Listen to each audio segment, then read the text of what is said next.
ভারতমালা প্রকল্প ঘিরে নতুন বিতর্ক কাটিগড়ায়। হঠাৎ তৃতীয়বারের জমি মাপযোগ শুরু হতেই ক্ষোভে ফুঁসছেন তেলিটিকর এবং করইকান্দির বাসিন্দারা।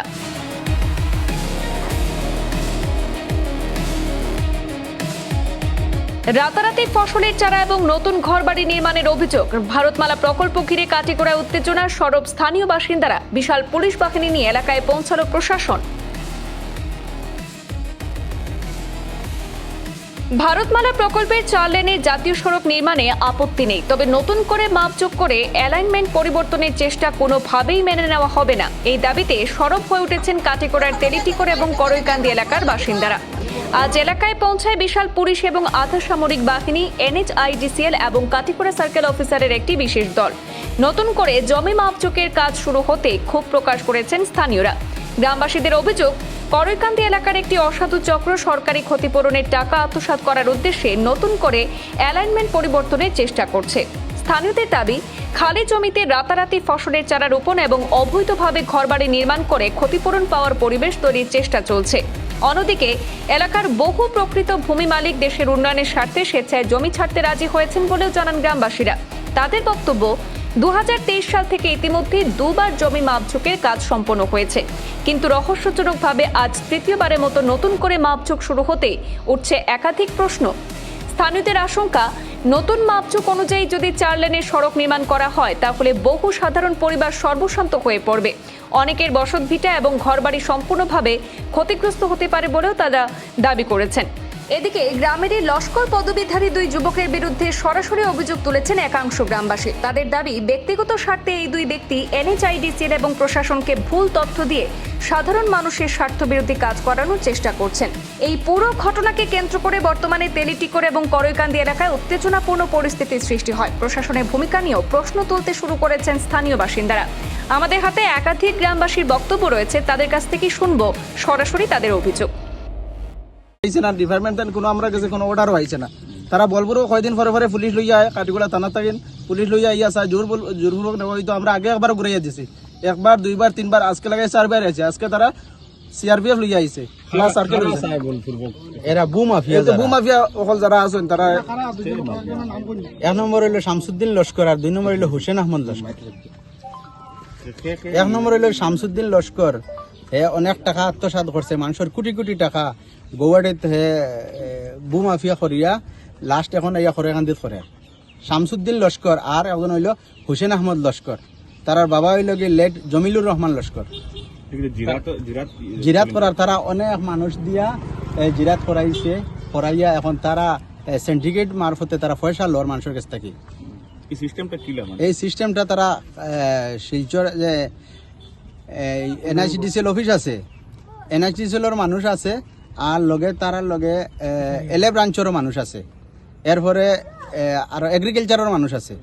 এটা সবার নাম জানি না আমরা, আপনারা যদি তদন্ত করতে পাইবা সব। আমার নাম হইল আব্দুল আহাদ মাজার বুইয়া। আমার নাম নুরুল হাসান সিদ্দিকী। এটা যদি সুষ্ঠুভাবে তদন্ত হয়, তারা এই ভূমাফিয়া গুলারে বাইর করা যাইব। তারা অফিস থেকে মানুষ লইয়া এরকম 2 দিন পর মানুষের উপরে জুলুম অত্যাচার করে। আমরা এলাকা ধিক্কার জানাই। আর প্লাস আসামের মুখ্যমন্ত্রী, ভারতের প্রধানমন্ত্রীর কাছে আমরা এই তো নোটিশ কিছু পাইছি না। আমরা আমরা এটার সূক্ষ্ম বিচার লাগে, সুবিচার চাই। আমরা প্রধানমন্ত্রী শ্রী নরেন্দ্র মোদী মহাশয়ের কাছে আমরা বিচার দিই, আর আমাদের মুখ্যমন্ত্রী স্যারের কাছেও আমরা বিচার দিই, যে আমরা ওটা সুতদন্ত করিয়া দেখার জন্য ন্যায় বিচার চাই। 2023 সালের সার্ভে মতো আমরা মশলা রাস্তাটা যাইতো। কিসের সার্ভে? মশলা রাস্তাটা যাইতো, আর 2 বার আমরা সার্ভে আমরা কোনো অবস্থা মানতাম না। এটা আমরা তার লাগে আমরা প্রাণ দিব। এখন যদি নতুন সার্ভে কিটা প্রবলেম?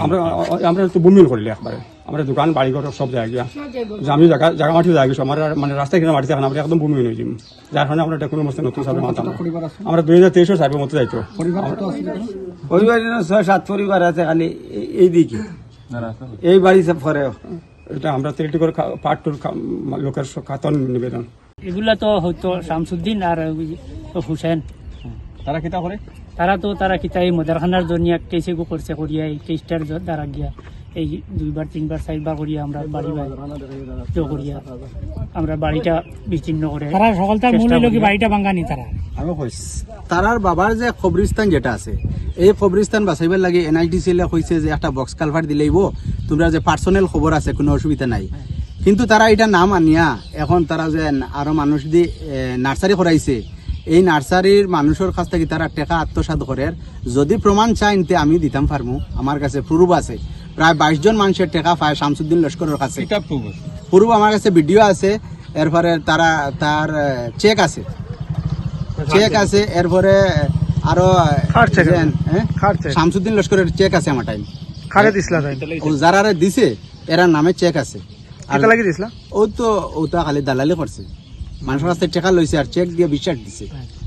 আর অন্যদিকে নার্সারি তো অন্য মানুষে বানাইছে, এটা তো নার্সারির মালিক পাওয়া যায় না, কিন্তু মেইন যে পাওয়া যায় তারা এই টাকার কোনো অনুবাদ পাওয়া যায় না। তারা তো চলে এসি গাড়ি লইয়া চলে, তারা তো কোনো বিজনেস নাই। তারা আপনার কাছে তো কইছেন প্রমাণ আছে, চেক আছে, চেক অ্যামাউন্টটা এক একটা চেক আছে, দেখতে লাগবে। 1 মিনিট তুমি মাত্র, আমি চেকতে পারবো না। একটা চেক 1 লক্ষ টাকা আছে, আরো চেক আছে সারা, মানে আমার মোবাইলত নাই, আমার গরু আছে। যদি প্রমাণ দেওয়া লাগে দিতাম পারবো। একটা চেক কত আছে? 1 লক্ষ টাকা আছে ও চেক।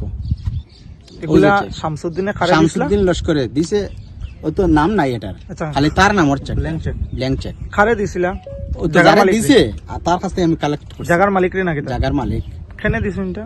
ও তো নার্সারি ল্যান্ড জো করবার লাগে। যেনেকে 2023 মানে ৰাস্তা যেদিকে আহিছিলে সেইদিকে যাব লাগে। আৰু দ্বিতীয়বাৰ যাতে যে চাৰ্ভে কৰা আহিছে তেওঁলোকে যাতে আৰু এইফালে ৰাস্তা নানে। আৰু যাওয়া হলে পহিলা ৰাস্তা যেরকম আহিছিলে মানে তেনেকে যদি যাওয়া হয় তেতিয়াহ'লে আমাৰ ঘৰ বাৰী, আমাৰ খেতি পথাৰ সকলো পৰিবাৰ মানে আমাৰ তলে ডুবিব। আৰু সেইকাৰণে আমি মানমু না, পহিলা যেরকম ৰাস্তা আহিছে তেনেকেই যাতে যাব লাগে। আমাৰ আপোনালোকৰ ওপৰত ৰিকুৱেষ্ট। আৰু আমাৰ ঘৰ বাৰীও যাতে থাকে, আমাৰ পৰিবাৰো থাকে, সকলোখিনি যাতে আমাৰ পৰিপাটিকৈ চলা হয়। যে লোকে মানে আমাৰ পহিলা সার্ভে করার টাইমতে রাস্তা দিছিলে সেই রাস্তা দিয়ে আবার যাইব। আর দ্বিতীয়বার যাতে যে সার্ভে করেছে সেই সার্ভাত যাতে কোনো সময় আমি মানতাম না, মানব না। আর আপনাদের ওপর এটাই রিকোয়েস্ট যাতে যেনেকে পহিলা রাস্তা গেছিলে সেই রাস্তা দিয়ে যাব। আর দ্বিতীয়বার যে সার্ভে করা হয়েছে সেই রাস্তা দিয়ে আমি মানব না কোনো সময়।